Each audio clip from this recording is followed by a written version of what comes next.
사실상 영어 6등급은 받지 않겠다. 영어 6등급은 우리의 정시 환산법을 했을 때는 통과를 못하게 하겠다라는 입학처의 의도가 이제 이 환산 점수에 녹아 있다라고 이해를 하시면 되겠습니다.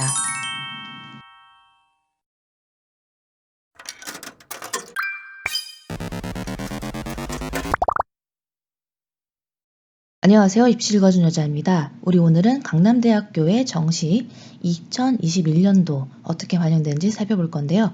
사실 이미 강남대학교는 이미 촬영을 끝냈는데 제가 나중에 쭉 돌려보다 보니까 소리가 좀 매끄럽지 않더라고요. 그래서 결국 다시 촬영을 하게 됐습니다. 그래서 중요한 부분만 빠르게 치고 다음 학교로 넘어가도록 하겠습니다.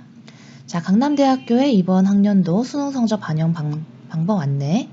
인문사회계, 예체능계, 자연계로 나눠지는데요. 인문사회계와 예체능계는 사실상 거의 같습니다. 그래서 국어랑 수학 중에 택일로 대신에 내가 잘 본 과목으로 100분위를 반영합니다. 또 이제 영어는 등급별 환산 점수를 활용한다고 하니까 밑에서 같이 보도록 하겠고요. 100분위이면서 영어가 고정적으로 어떤 학과이든지 간에 30%가 반영됩니다. 따라서 우린 천점만점제로 환산을 해보면 되겠죠. 밑에 잠깐 내려보면 영어 환산 점수가 나오는데 즉 천점만점제로 환산했을 때 영어가 만점 곱하기 3해서 300점이 된다는 얘기입니다.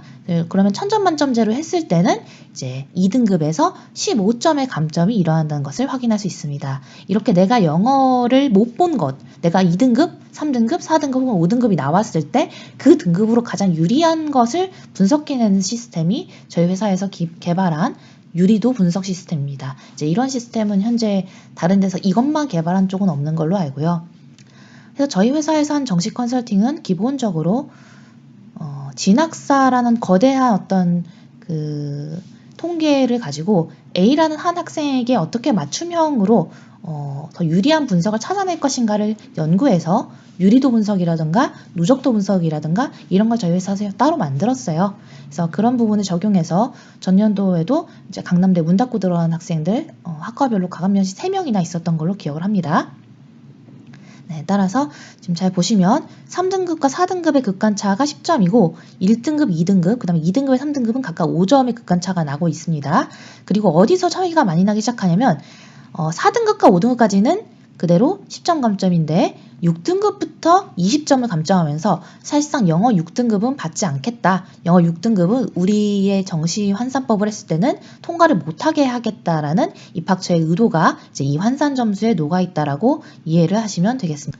100분위로 한다는 점 아까 강조드렸어요. 그리고 인문사회계가 보통 이제 수학 가형이라 하더라도 인문사회계를 지원할 수 있습니다. 네. 가형에 과탐이라 하더라도 지원할 수 있는데 다만 여기는 독특하게 가형가산점 20%를 주는데 이게 이 자연계만 준다는 거예요.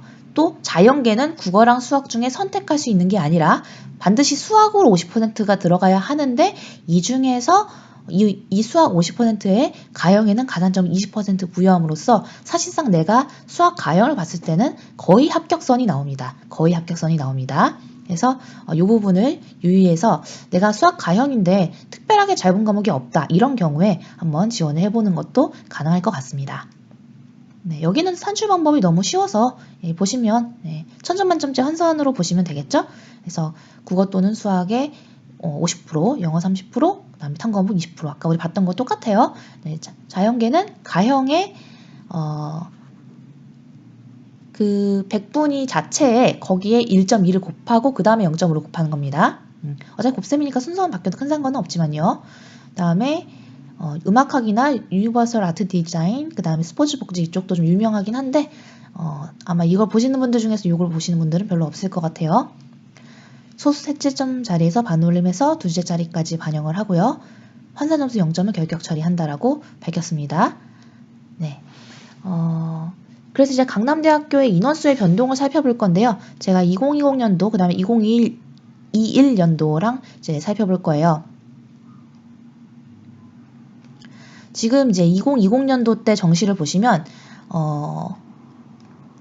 이때보다 인원수가 조금 늘었습니다. 조금 늘었고, 근데 거의 한 3, 4명 차이밖에 안 나요. 이따 같이 비교해 볼 거예요.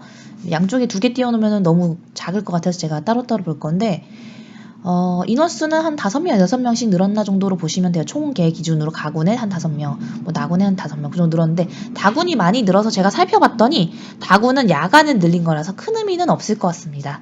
해서 2021년도 살펴볼게요. 네, 이게 2021년도 올해의 정시인데요. 인원수는 사회복지학부 약간 늘렸고요. 자, 가군, 나군, 다군에서 다 선발한다는 점 꼭 체크하시고 다만 학과는 잘 겹치지 않습니다.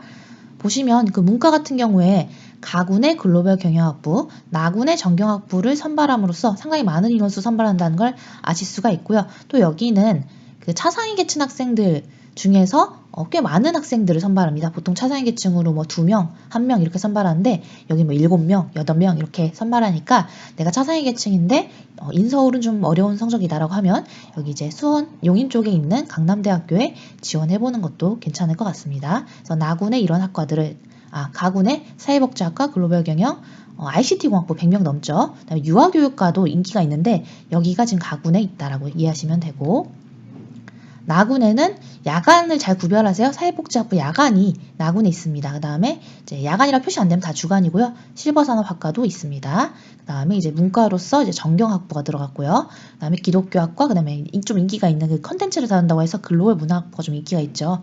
그 다음에 이제 부동산 건설학부 최근 굉장히 뜨고 있고, 그 다음에 특수교육과 2가지, 초등특수랑 중등특수 이렇게 2개 학과가 각각 6명씩 선발을 합니다. 그리고 이제 다군 같은 경우에는 주로 이제 수능 일반 학생은 여기 있는 그 경영관리 자율전공이라 해서 이 야간이 55명 이게 주된 인원수이기 때문에 다군의 교육학과를 이제 12명 선발한다고 말고는 크게 주목할 정도는 아닌 것 같습니다. 예체능은 이제 다 다군에만 있다라고 이해하시면 되겠네요. 다군의 일반 학생 이렇게. 네. 그래서 간단하게 10분 미만으로 우리 강남대학교에 대해서 알아봤습니다. 다음에 알아볼 학교는 제가 되도록이면 그 정시 인원수 100명 이상인 학교 위주로 말씀을 드리고 있거든요. 그래서 다음 학교는 강원대학교에 대해서 살펴보도록 할게요. 그러면 다음 영상으로 가기 전에 좋아요 꼭 누르고 다음 영상으로 가주세요. 안녕!